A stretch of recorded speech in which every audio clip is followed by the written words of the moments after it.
I'm a sucker for something different, and part of the appeal of Game Pass is in getting to check out new and interesting looking indie games with little extra investment.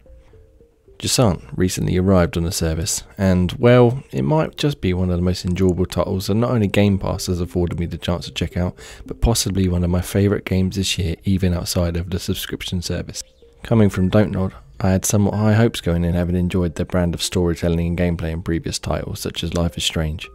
Jusant though is quite different than those titles. Instead of dialogue choices and direct storytelling, here we're exposed to the tale via environmental elements and found notes, the premise being that the world we inhabit has run out of water, and an old children's tale tells of creatures in the sky that can bring back the rain.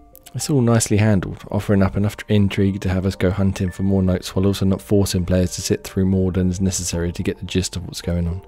Paired with excellent use of music to help accentuate the key moments, Jusant manages to keep us invested without uttering a single audible word. Creatures in the sky need finding, and the only way is up, so across the 5 or so hours it takes to complete Jusant, we'll be climbing a lot.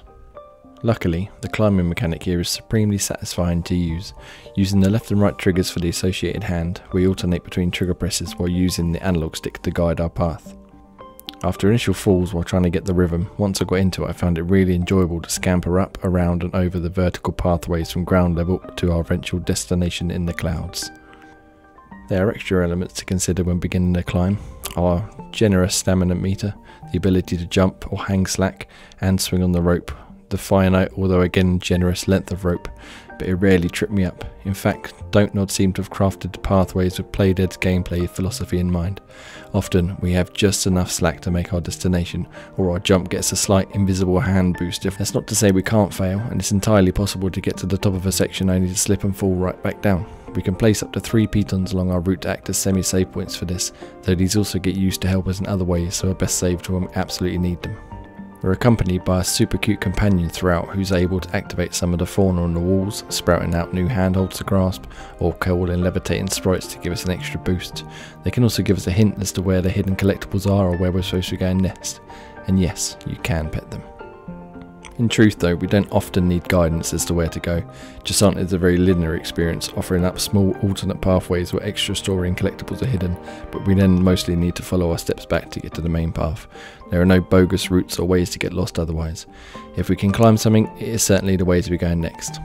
This isn't a massive knock as it keeps the game flowing nicely and means we're always on target, but it might have been nice to have a few harder routes or more freeform options for getting to the next rest point.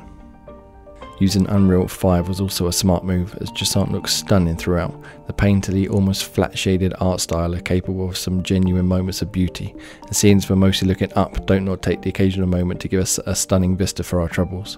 Later areas absolutely burst with colour and excellent art direction, but those are best discovered for yourself. Jusant has utterly wowed me these past few evenings.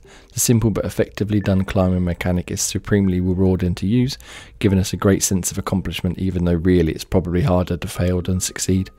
Combine this with satisfying gameplay, the touching, well-told tale and some stunning audio-visual work, and you have a game that is all but essential playing in my eyes, Game Pass subscription or not.